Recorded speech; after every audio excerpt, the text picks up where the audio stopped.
Hello. Hello. Good morning. Good afternoon.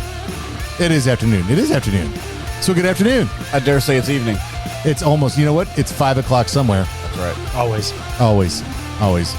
We are talking winter with Swinter. That's what we're going to do. We're going to talk about winter. You know why? That's what we do. We love the winter. We talk about winter because we're Swinter. I heard it might snow this year. It is going to snow this year. It's going to snow a bunch this year. Yeah. Anyway. Somewheres. Yep. Thanks for coming back. Thanks for listening. My name's Ken Bogeman. With us, we have Zach Frame, Brent Reeder, and for a return appearance, Nicole Bogeman. Yo. Yep. What's up, yo? You good? I'm good. How are you? I'm dandy, man. This is exciting. This is great. This is going to be a good show. You know what we're going to talk about today? Salt. And, how it comes out of the ground. Salt and pepper? No, not salt. Like for my fries? Salty people? Salt, maybe. You're kind of salty. I am salty. You are salty. That's okay, though. Good reason. Okay. You know what? We're going to talk about where salt comes from. You know where it comes from? Yep. Where? McDonald's fries. It can. Solid. It can. McDonald's. Pretty effective salt, too. Who's got the saltiest fries? That's a good question. Oh, it has to be Slim McDonald's. Chickens. I don't know. Slim Chickens has the saltiest fries, saltiest chicken, saltiest Pepsi. It's just The saltiest Pepsi. So you're saying it's just flat out awful. it's everything's Oh, I like it. I've only had Slim Chickens once. me too, and it was salty. It was salty? Yeah. Okay. It was like I just poured a bag of Pro Slicer into a couple buns. Oh, nice. Yeah. Yeah, no, well, salt comes out of the ground. It does. It also can come from evap plants. That's a whole other thing. We're not going to talk about those. Who plants? Evaporative? Evaporative emissions? No. It's like a vape store? No. Like a catalytic converter? No. God, see. I haven't even started. Man. We're off track. My Right. goodness. But we're That's still fine. on track at the same time. It's awesome. Yeah, no. So, okay. So salt is in de-icing salt, right? The base product can come from one of two places, really. One is a underground mine, where it's. Are you okay? What are you looking at? You're very loud. We have a camera in the studio. What? Oh, it doesn't work. Okay, good. It was staring at me. Nope. Anyway, continue. Nope. Yeah, nope. So it can come from a mine, underground mine, right? And like you go down, you boom, grab it up, grind it up, send it to the top, underground mine. Or it can come from an evaporative plant or pond or evap facility or whatever you want to call it, where you essentially flood pools with salt brine and then let the air evaporate out, and then you crush up the residual remaining salt. So we're going to do Sounds like a slow process. Yeah, which we actually have a tour lined up for one of those later in the year. We're going to go check one of those out, and we'll do another episode on that. But this one, we're going to focus on salt mine, and we're going to talk about it. It's going to be good. What's the matter? You're a little loud in my ear to be a little prissy. Your volume's fine. Gosh, here, Just all in right. my ear. There, how's that? Is that better? A little bit louder now. You want it louder? A little bit louder now. Oh, how about that? Okay, Perfect. there. Is that better? Thank Okay. you. Now, are you set over there? I'm great. Okay. God, see, this is why we shouldn't have guests. Newbies. We're all Goodbye. No, See ya. don't leave. You were there. You got to talk. It was okay. awesome. Yeah, Nicole and I got to go tour a salt mine down in Kansas. It was pretty awesome. We went down and got there in the morning and checked it out, and it was redunculously cool. Like, it was a unbelievably neat experience. So That was pretty awesome. Yeah, it was. So that's what we're gonna talk about today. We're gonna talk about the salt mine and how it works and where the salt comes from, and then what happens and how it winds up in a bag in the back of your truck. Boom. And then it goes from there into a spreader of some kind and then onto the ground, wherein it, dissolves up, runs into the sewers, goes to the river, and, never goes away. Ends back up in the ground it came from. No, it just kind of lays at the bottom of the river. Oh, it just stays there? Yeah. Well, actually dissolved salt, the sodium chloride, I mean, it doesn't go away. It's not like it just disappears. It never goes away. It just stays in the river. Oof. Yeah, a little creepy, huh? Yeah. You're saying it doesn't flush downriver? I don't think so. Is there like a collection pool of salt in the lowest part of the river? You know what? I don't know, man. You started this. Oh, I know. It's because I said stuff that I don't know anything about. Good job. Salt goes. I mean, okay. Once it brines up, it goes into the drain. I'm out. I'm a snow guy. So really, you could dig it up from the lowest point of the river, spread it out, let the water evaporate, and you back to salt again? I think you'd have mud too. Yeah, I think that'd be harder to silt out. Yeah, like I think you could spread salty mud. But if I sold it cheap, Maybe. What if you let it evaporate? I mean, I guess that would work. Sold it cheap. I think you could. I think it's probably out there somewhere. But we did go down in a mine into a vein in the ground. We did. We went down into the ground, and then we got in a Kubota, like side by side utility vehicle, and we drove 3.5 miles away from where we went down into the ground.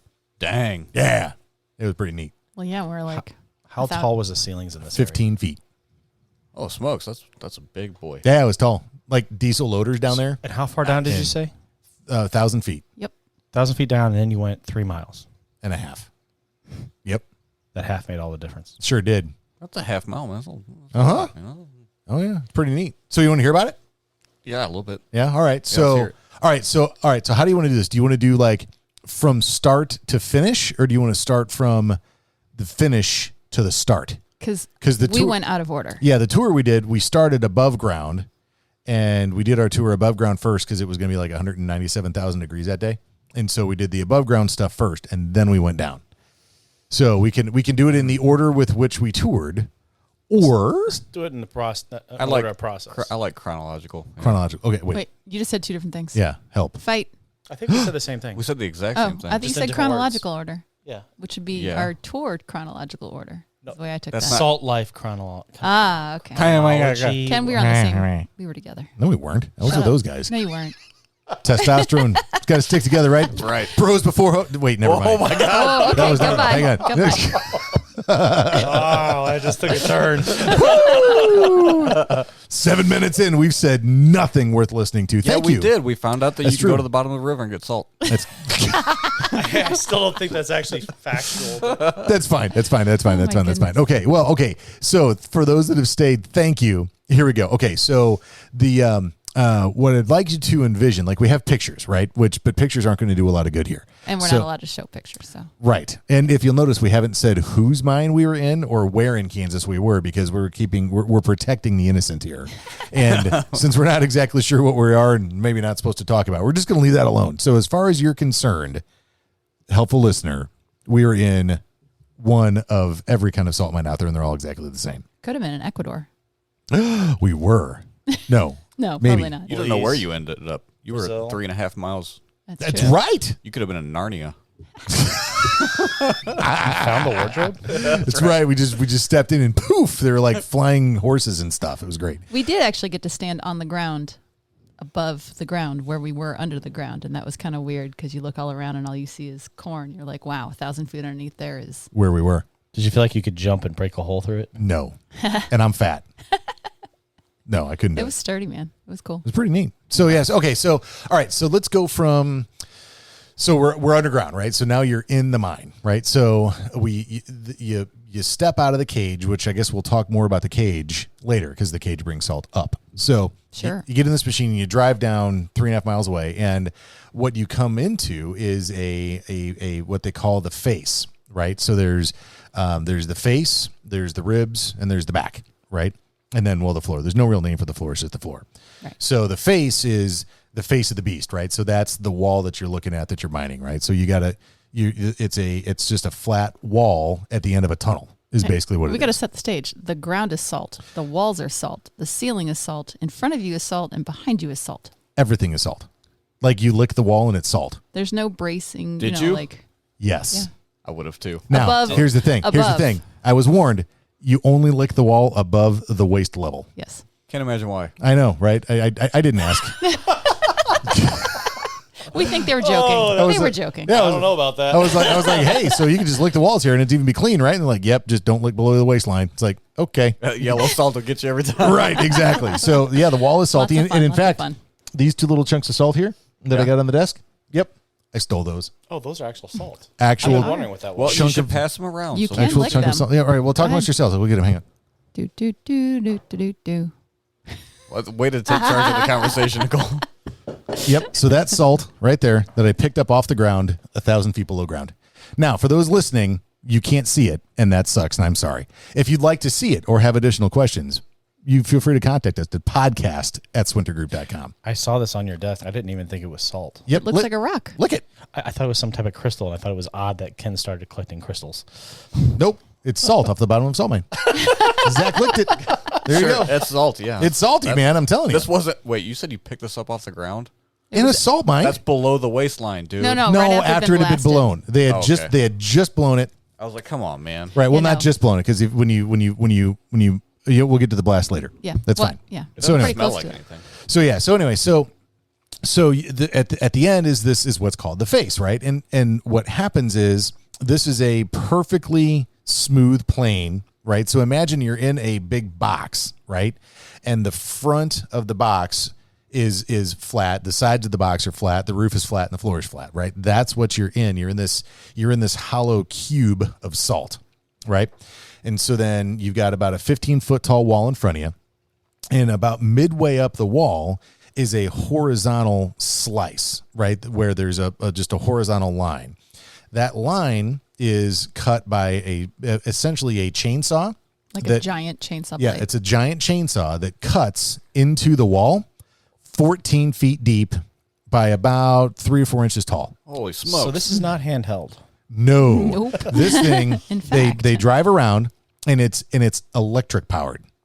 Now imagine how Really? much juice that would have to take. Where are my notes? Damn it, I should have That my notes thing's up for And this. pulling the up blade hard. is what, like a foot too? So this It's is like the like a huge. trencher you see above ground, except it's Straightforward. straightforward. Yeah. Yes. Yeah, absolutely. Yeah. The chainsaw runs on a 270 horsepower electric motor. Tesla. Okay. No, it's not Sick, Tesla. though. That'd be It cool. would be pretty cool. Yeah, but be it, cool. so this thing, so it cuts a 14-foot deep slit in the wall, right? So then after that slit is cut in the wall Across the whole width. which across the is, entire width. I don't know, 50, So 60 feet wide. Oh, no kidding. Yeah, like Yeah, wide. wide. So there's a slit that's cut, and they need that slit for expansion when the charges blow, right? So they cut that slit, and then they drill. They've got a core drill with a 15-foot deep bit, basically, where they core drill little holes that are about an inch and a half in diameter, Yep. and then Every 6 feet. every above 6 and feet below horizontally and west. vertically, right? So there's West. west. I don't know. West, what are you drinking? Water, right? No, you're not. Hydrate. It's a coffee mug. There's not water in that thing. Anyway, that's fine. So the holes are drilled 6 foot in 6 foot increments horizontally and vertically, right? On the above and below that How do they do the the line. vertical? Well, it's not vertical. It's a horizontal hole that's drilled. But I'm saying the entry point. If you've got that wall. Okay, I A got Yeah. puncture into the Yeah. wall, 14 feet deep. That's about. Yeah, and they're spaced 6 foot apart horizontally and vertically.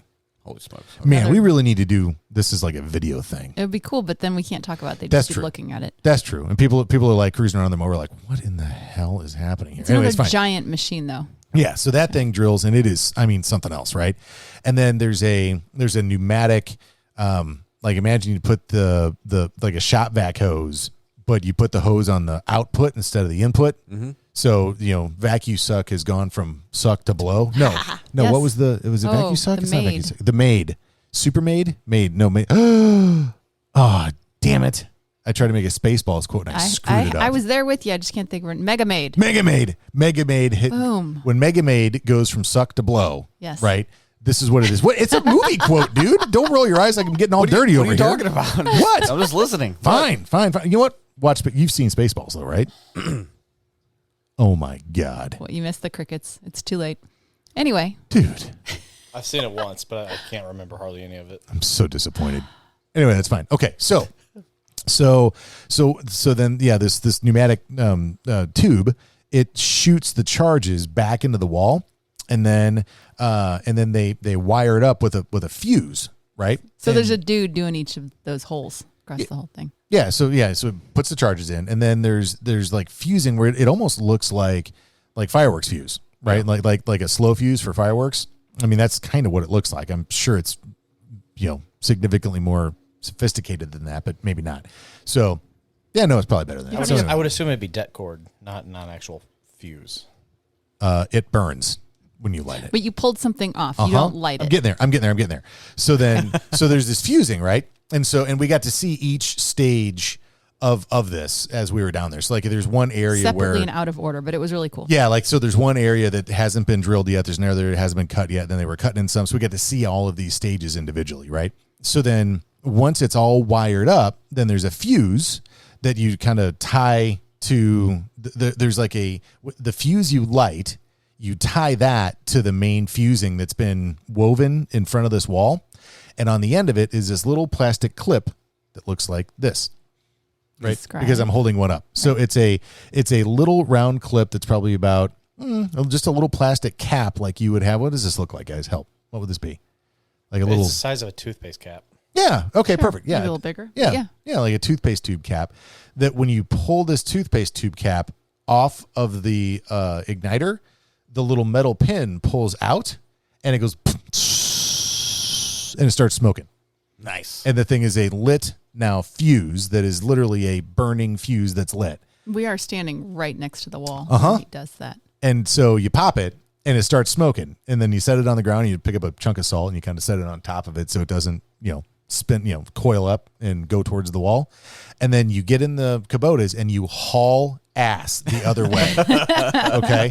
And so we went 1,000 feet away from where this thing was, from where we'd popped the fuse. And then we counted down about 4.5 minutes.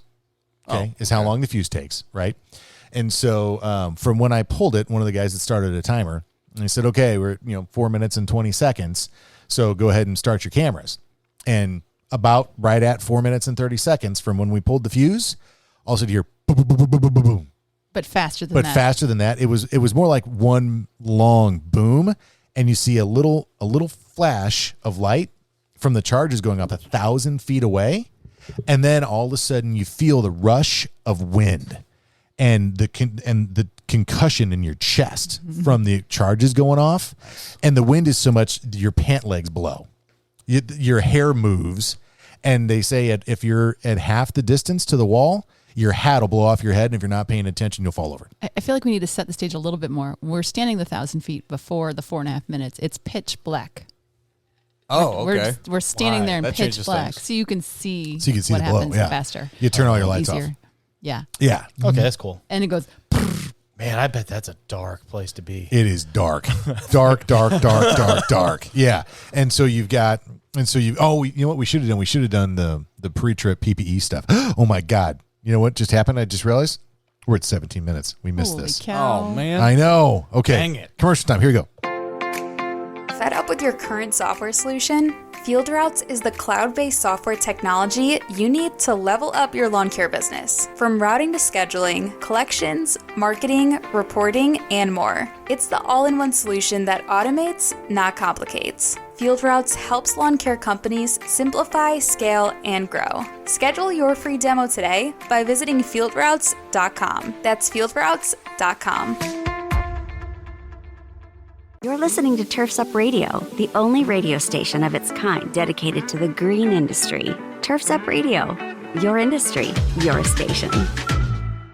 Hey everybody, Wayne Vowles, the Prophet, your host of Profit Time here on Turf's Up Radio. If you listen to my show, you know I'm all about profit. As an industry, profit is something we fail to meet most of the time. If you're working hard but not seeing the results that you deserve, Profits Unlimited is here to help. We offer processes and systems designed specifically to make your company more successful, more profitable, and certainly more efficient. When you're ready to take your company to the next level, reach out to me at profitsareus.com. That's profitsareus.com. And don't forget to turn into Profit Time every Monday, Wednesday, and Friday at 10 a.m. Are you a military family with a spouse on deployment away from home? Did you know that nonprofit Project Evergreen has thousands of volunteers across the country ready to help military families with lawn, landscape, and snow removal services? We call it Green Care and Snow Care for troops. If you are a military family and would like to receive this free service, or if you'd like to volunteer to help, visit projectevergreen.org. Project Evergreen, creating a greener, healthier, cooler Earth, 1 yard at a time. What, Nicole? What? I was going to show What? him the video, but we ran out of time. Yeah, no. Yeah. Okay, so we realized that while nobody else can see anything, if we brought some pictures up, we could talk about it, and that might make this more entertaining. You know, I didn't see any canaries in those pictures. No, but okay, so let's talk about that for a second. Mm-hmm. So let's talk about the safety going down into the mine, right? So before you go down, you have to go through about a half an hour worth of training, right, on safety and what to do when and if there's a collapse. Get close. Get the audio. Wait. Attaboy. It's gonna be a good afternoon. So anyway, and so like one of the things that you have to take down with you was the I forget what it was called. Self-rescuer. I'm sure I wrote it down. It's a self-rescuer thingy. Yes, it is. It's called the self-rescuer, and it's this little. Do you have a picture of it? Nope, Pull you it- did. You okay. took the picture. Okay. Anyway, so it's a stainless steel can that that when you use it, it converts carbon monoxide to carbon dioxide, right? And so if there's a fire down there, if there's badness, you do this, and it gives you about an hour of survival where it doesn't give you any oxygen, but it just makes it so that you're breathing in carbon dioxide instead of carbon monoxide. And then they explain that now, but bear in mind, that is an exothermic transition. So it gives off heat. So this canister gets really, really, really hot. So your choices are really, really hot canister or die. So you got to deal with a hot canister. Yeah. So, okay, that's cool. Basically, you got to hope that we don't have to deal with that. Right. And then there's a room down there that they've built in where if there's a collapse, you go there, and there's water and food and necessities, so you can Fresh air. live down there for a bit. Yeah, fresh air and stuff. And so it's something else. Yeah. It was really kind of neat. The safety precautions that are in there, to the point where I was like, man, seems like you guys have thought this through. To which they mentioned how there's a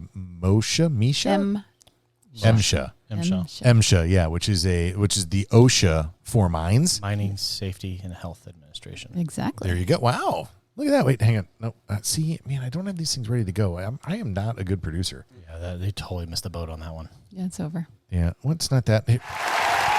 Nice job, Brent. Nice job. So anyway, okay. So, all right. So we sidetracked there. So, okay. So we're getting back to. And we had our hard hats, and we had safety glasses, and Oh, we yeah. had steel-toed boots, and we had high-vis shirts. I mean, we were decked. Yeah, it was. I mean, it was no doubt that safety was of paramount importance. Well, I'm kind of glad to hear that. Yeah. I really. I mean, yeah. I've seen enough miner trapped movies to last me a lifetime. So Right. we don't really need any more stories. But no canaries. Right, no canaries, but man. multiple levels with cool reflectors on how to get to the safe areas. Yep. There's 2 exit areas, and Yeah. if you're going away from the shaft, it's one color. If you're going towards the shaft, it's another color. It's pretty cool. That's Yeah. neat. Safety. What are you laughing at over there? Nothing. What? What? I knew where you're going with that. Zach's making a It's joke about okay. safety. I'm not. Jerk. What are you doing? I'm all about safety. Yeah. Safety first. Safety first. That's right. That's right. Yes. Rawr. Okay. Yeah. So, all right. So, You need a little airplane. see, God dang it. You keep mentioning these things. I've got airplane. All right. You want a Cessna or you want a jet? Pick your airplane. The little one went over your head. There you go. There it is. I just got to be faster at it. Anyway, it's fine. What he was laughing at went over your head. That's why. Sure Much did. better. Good job. Way over, Anyway. apparently. So, okay. So then once they blast, then what they do, so now there's chunks of salt on the ground, right? Because that whole wall is now laying on the ground in pieces, right? So they've got these loaders that are short loaders, like the actual height is short, but the bucket's got a 7.5 yard bucket on it. Okay. Nice. Yeah. So it goes over and it picks up the salt, and those are diesel, and it picks it up, and then it takes it over to the grabby, chewy, spinny, breaky, yuppie, salty The grinder. initial grinder. The initial grinder. That sounds better. Yeah, it's not Okay. a fancy name. Okay. It's not even Wouldn't a it be special just name. called a crusher? Maybe. Well, no, it's not a crusher because the crushers are different. So the crushers have got 2 like opposing drums that rotate. This has got, imagine like a Harley rake, right, or a power rake kind of thing. Yeah. But the tines are 3-4 inches long, and this thing just spins like mad. It just positively chunks up the salt, and so it drops it in there, and then it runs on a conveyor to the first grind station, where then in there they've got like tub grinder kind of deals that break the salt down to the appropriate gradation, where then it goes down the 3.5 miles of conveyor where it gets back over to the where it gets to the shaft where it goes up. Now here's what's kind of neat. The conveyor systems are the way they do it now, right? But it used to be where they would, when the mine first opened, I mean, it was mules and carts.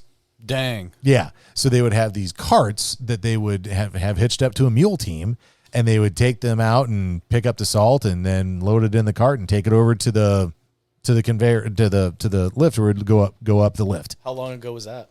A long time ago. It About was 100 years ago. It was about 100 years ago when this thing opened, and The same mine. the same mine has been there for more than 100 years.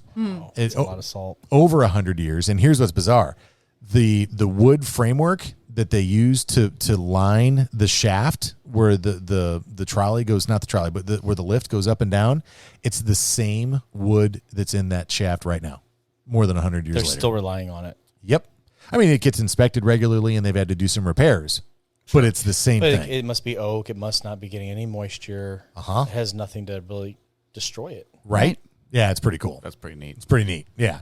And so the lift is how they get the salt out and how they get the people out. I don't know if we should talk about the specifics of how that works because that may be proprietary. I don't know. I don't know. But yeah, anyway, so we're just gonna leave that alone. But that was the lift is something else, man. They can move tons. Did you write it down? I probably did, but I don't know if I should go into specific. Anyway, several tons per trip up Per skip. and they can That's the do fancy term. Yeah, and it takes like 30 seconds for that thing to get up there, something like that. It's stupid fast. Nice. It's just insane how much material they can move out of there. And Wow. and then underground, so you're in this this vein of salt that's running through the ground, right? But they can't take all of it out because they need to leave these columns in place so that the earth above doesn't collapse down on the mine. Yeah. Right? So these columns are what support the ground around it.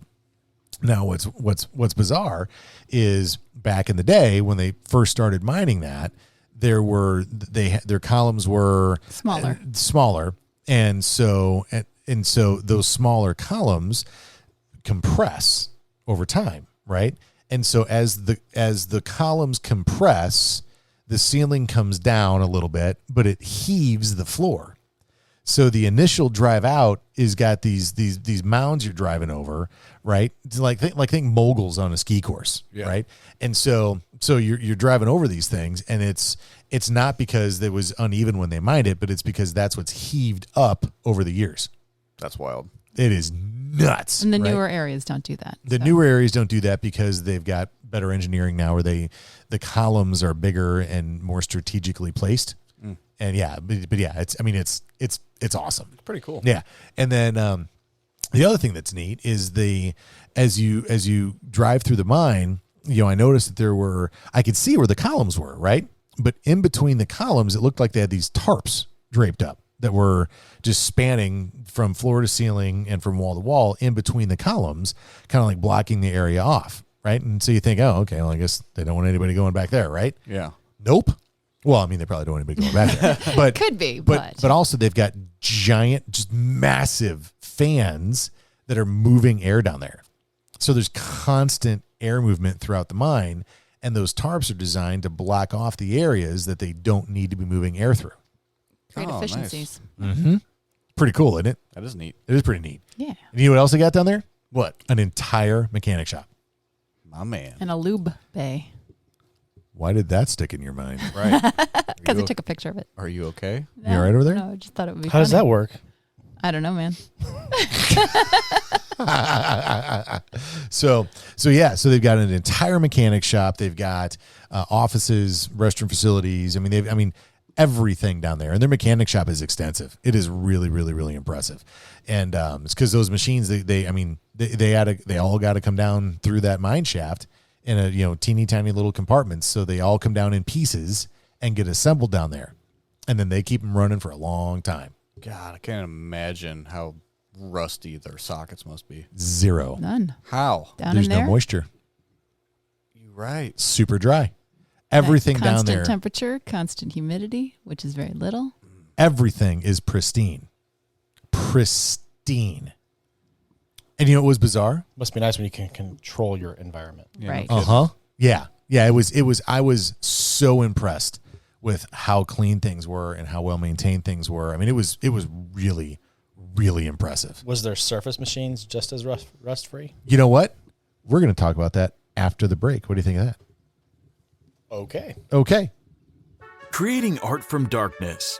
For over 20 years, Cast Lighting has designed and manufactured the world's most durable, energy-efficient, and technically advanced landscape lighting products available at astonishingly affordable prices. Cast offers an all-encompassing line of products with everything you need to get the job done. Cast Landscape, their most durable product, is best-in-class, low-voltage landscape lighting made of solid bronze with integrated and drop-in LED technology. These fixtures are built to endure the most demanding environments. Source Lighting, a new division by Cast, is your source for professional grand landscape lighting made of durable brass, offering both integrated and drop-in LED technology, and backed by Cast, the world's most durable outdoor lighting. Cast Lighting gives you innovative, state-of-the-art, old-world craftsmanship with tomorrow's technology. Visit their website at cast-lighting.com today. That's cast-lighting.com.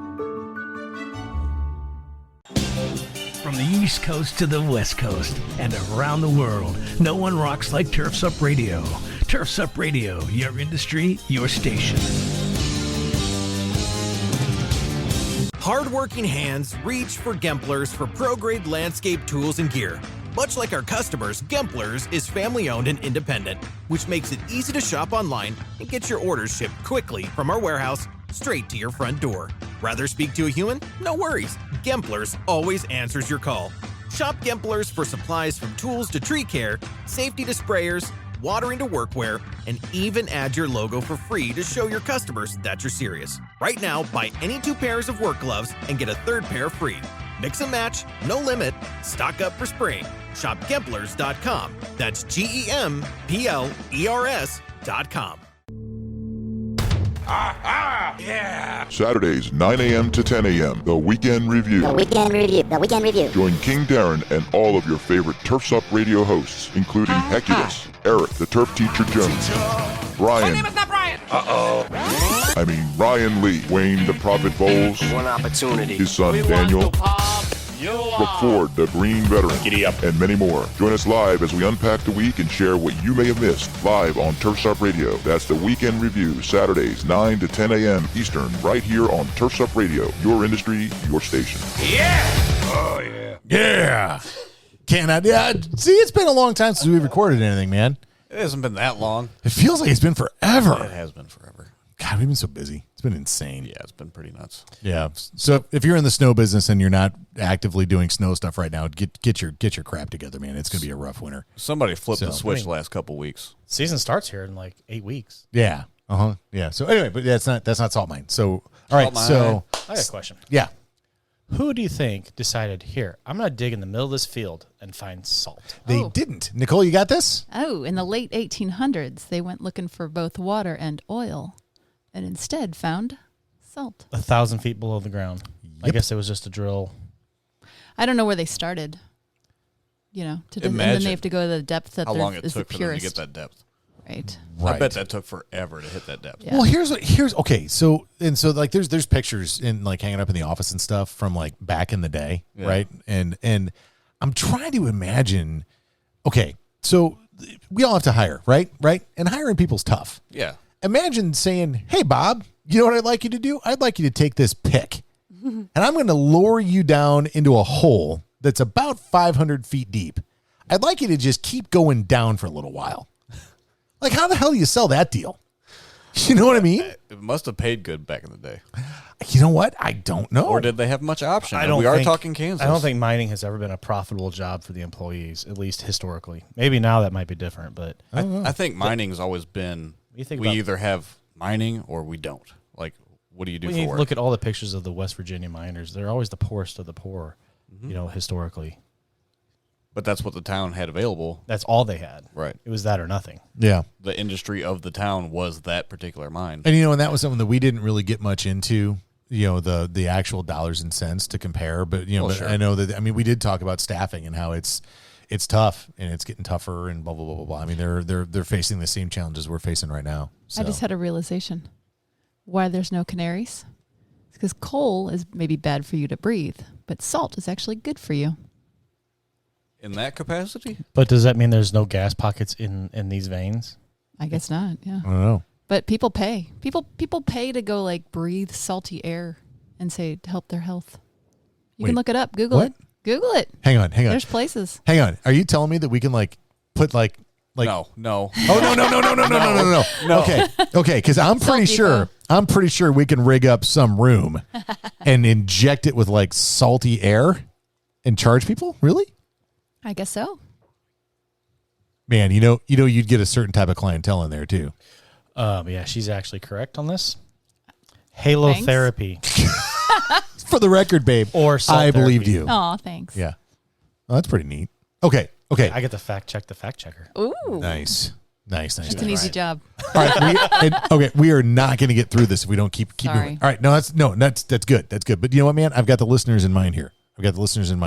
So, okay, so sorry, I just got distracted. I just got a text from my daughter who we dropped off at college yesterday for her first year. So like that was a big deal. So Nicole, you got to. She gets into Spanish 3:30. Good for her. They get to open the class for her because it's a closed class. Nice. So anybody that's listening is like, oh, your freshman daughter got into 3:30. Yep, she sure did. She's super smart. Dang. Yep. She is biliterate. That's right. Better than illiterate. Yeah, that's me. Me too, man. Yeah. She's like, she's got her seal of biliteracy, and I'm over here like I don't grammar good. Right. So whatever. But anyway, so anyway, so the salt makes it over to the cage, and then it goes up. So this I don't want to call it a trolley. It's a skip, right? They call it a skip. They call it a skip. Skip. So this thing carries the salt up through the shaft, and then it goes up. I'm going to say several stories up, and then it dumps into a sifter that then sifts some of the material out, and it conveyors up to the top of their tower where it gets processed. Now, the tower is something else, man. So this tower where the salt is, so they've got different gradations for different uses. So they've got feed salt, they've got de-icing salt, they've got different thicknesses of material, and it all has to sift out and get sorted in this thing. So I want you to imagine if anybody's sifted bulk material before. So you've got to imagine the screen where, the bigger material rolls down the screen and goes into one bin, and the thinner material falls through the screen and goes into a different bin. Okay. That's a super rudimentary way of looking at it. But now imagine you're doing this times thousands of tons a day, right? And the amount of dust in the air. I'll bet. Because you've got salt flowing because gravity is pulling the salt everywhere, and it runs through augers in tubes, and it runs on conveyors, right? And so Speaking of breathing air that's full of salt. Yeah. So this building has just a tremendous amount of dust, salt dust in the air.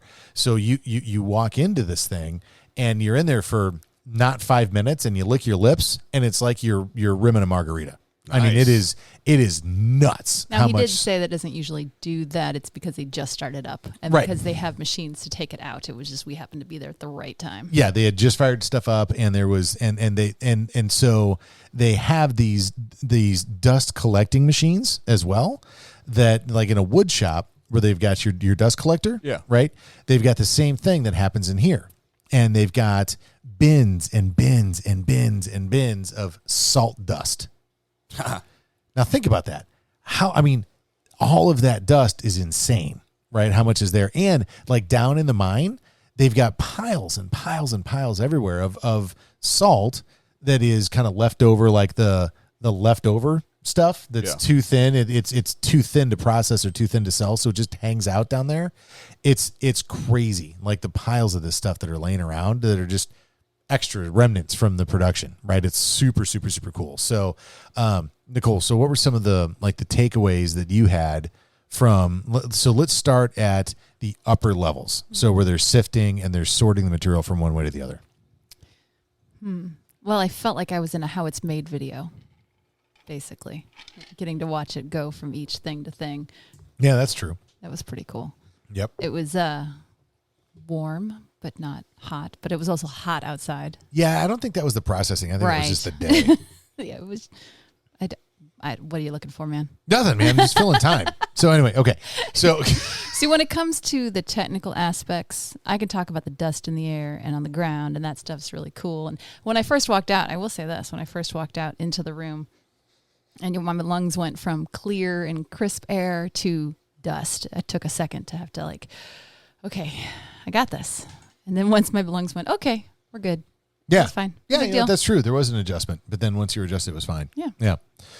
And then, so then the material is sifted and sorted. And then as you go from the upper levels down to the lower levels, they've got different storage containers where the salt works its way from, so it all comes out of the mine as one, and then it goes into different areas where they store it. Some goes for de-icing, some goes to like regular bag product.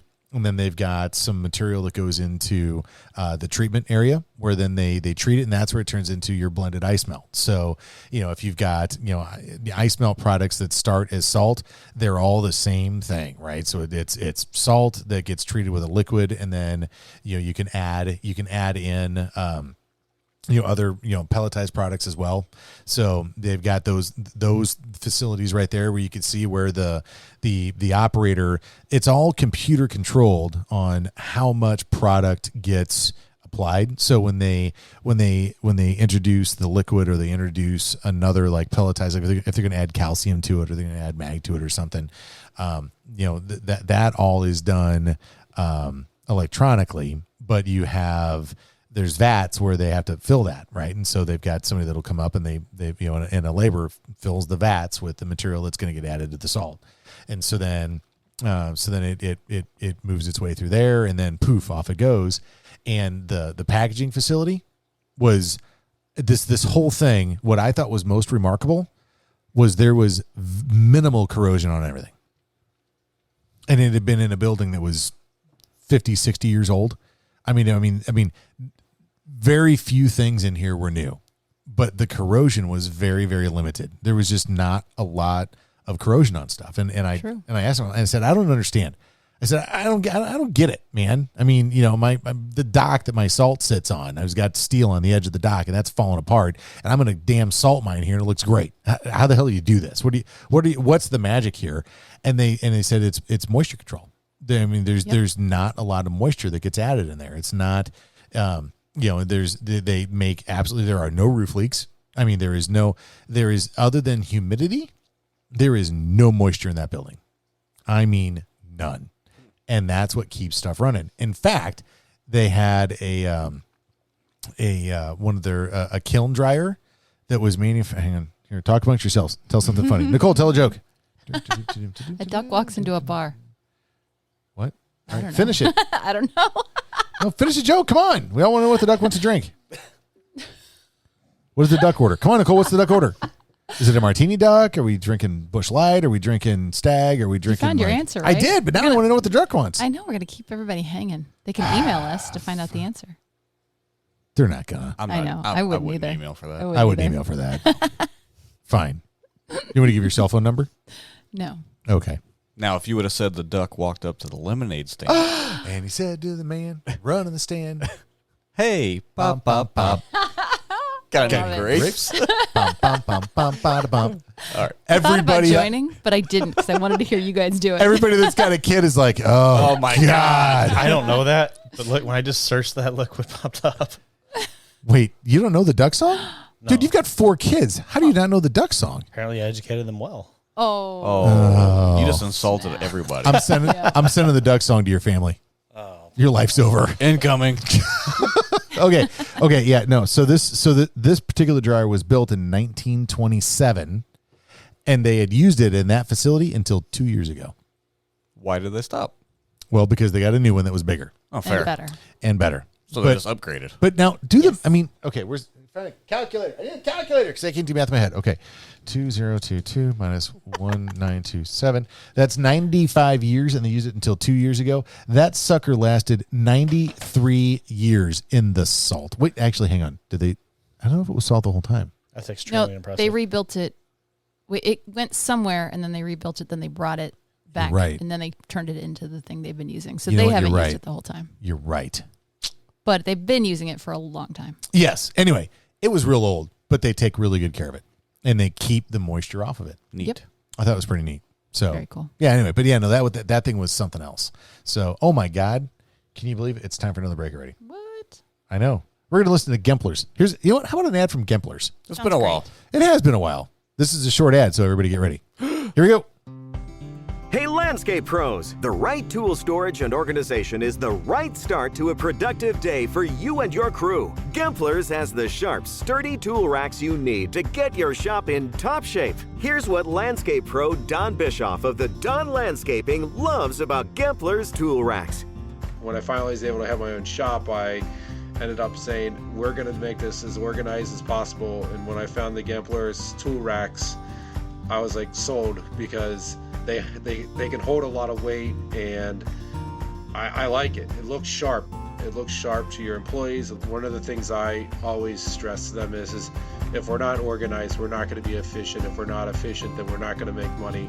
And if we're not making money, then I can't go out and do fun stuff with you, like go to a Reds game or go get lunch for the afternoon. If keeping your shop organized, better productivity, and making more money sounds good to you, do what Don did. Shop Gemplers.com for Gemplers tool racks. You know, Don has got his act together. Don is the man. Right? You know what? Does anybody know anybody named Don? I knew a Don. I knew a Don. Did you? I knew a Don. I knew one Don. He was awesome. I knew 2 Dons. One was good, one not. Wait. Don Knotts? Did you know Don Knotts? Do you have any idea who Don Knotts even is? What are you talking about? Seriously? I thought he played into that on purpose. Holy crap. I'm not that old. Okay. And you're not that young. That's great. I don't know what you know Don Knotts. You know who Don Knotts is? I know Don Draper.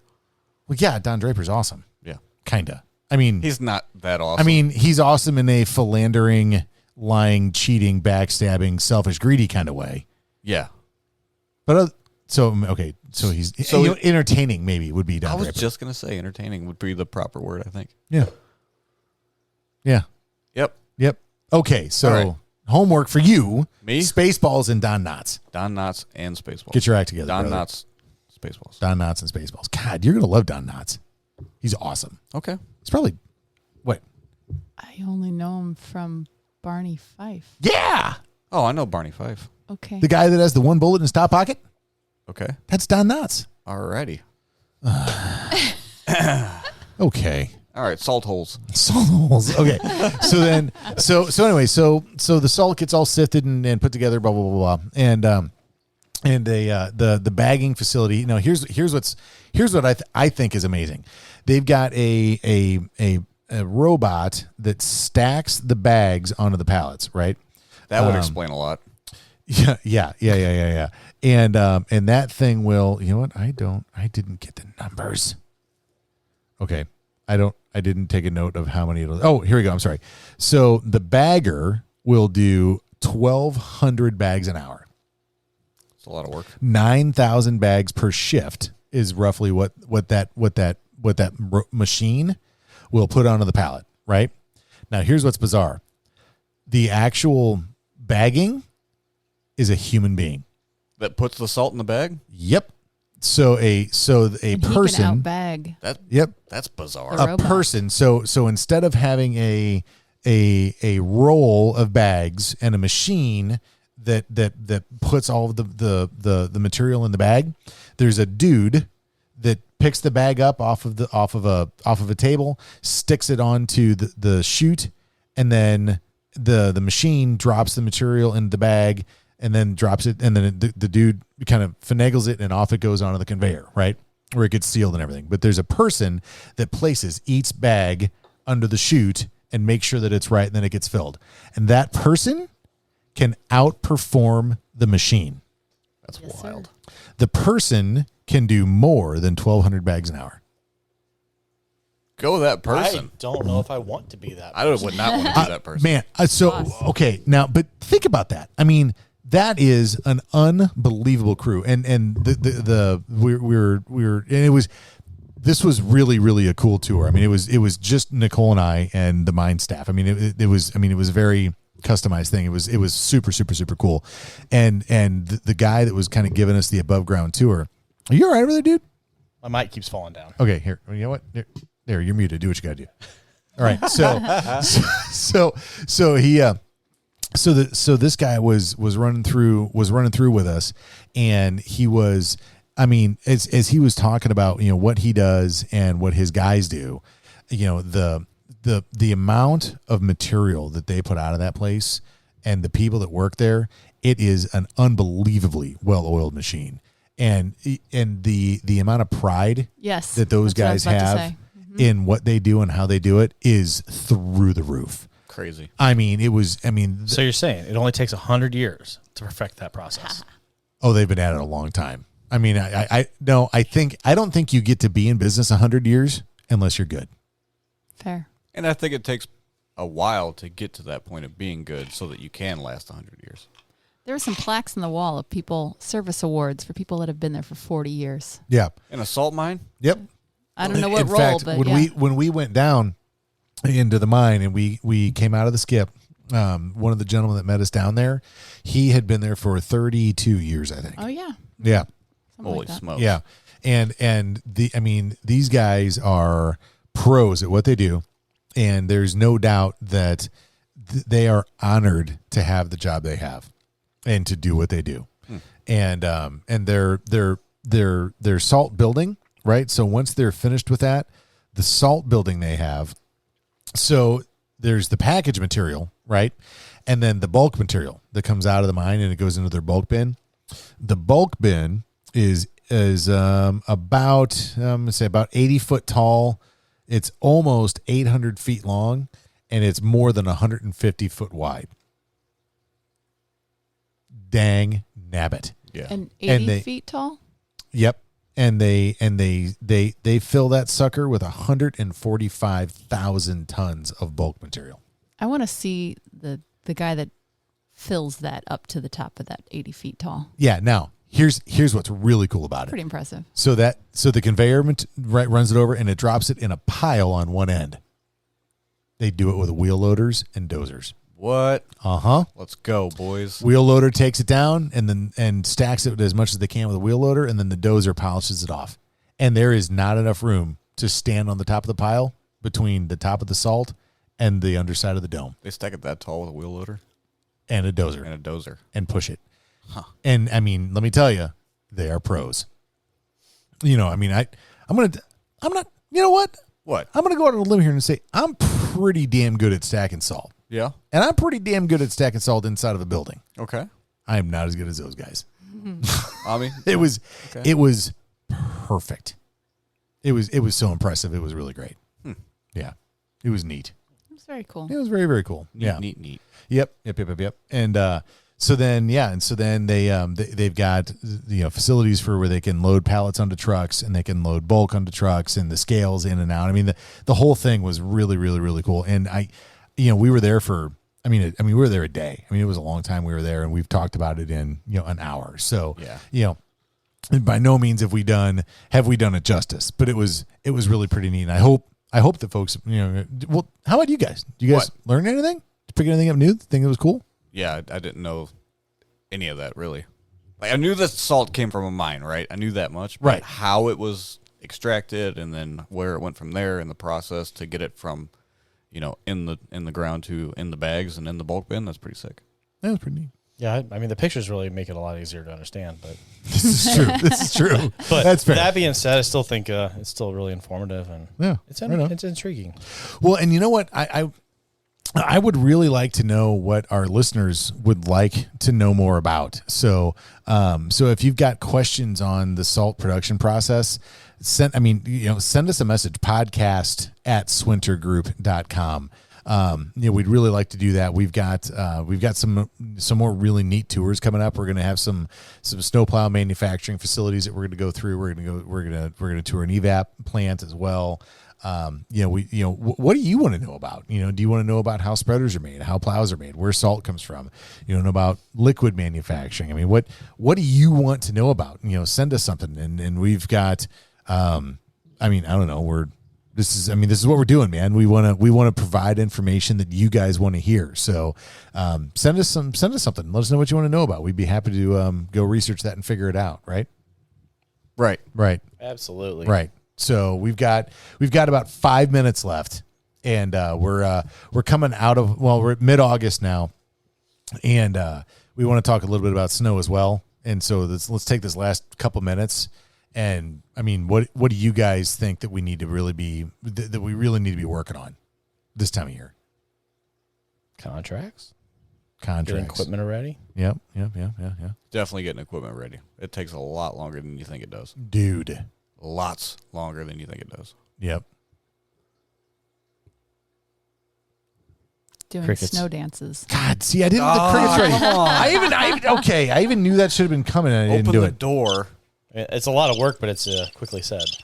That's true, but Well, it's time to look at all the the woolly worms and all the persimmons and find out what actually is going to happen this winter. there you go. God, Zach almost threw up. Did you see that? Like, see, he made the dry heave motion. He's like, what? What? I bet there's a big spoon in every persimmon. Maybe. You don't know what we're talking about, do you? Look. Wait a second. Hang on. I know the whole wives' tale. All that Wives' stuff. tale. This is proven science. Yeah. Right. Okay. Are you Cut it in kidding? half. Okay. Nature knows more than anybody. Hey. Sure. All right. Huh. Zach. What's up, dude? No, I can't say it. That's an Elizabeth thing. I don't know where you're going. I was going to ask if Pluto's still a planet. Oh, gotcha. But we're not going to have the conversation. We got to get Elizabeth in here for that one. Too far away for me to care. Mm-hmm. There you go. Fair. All right. Right on. Now, when we move to Mars, I'll care a little bit more. Yeah? When do you want to move to Mars? How soon? When? Yeah.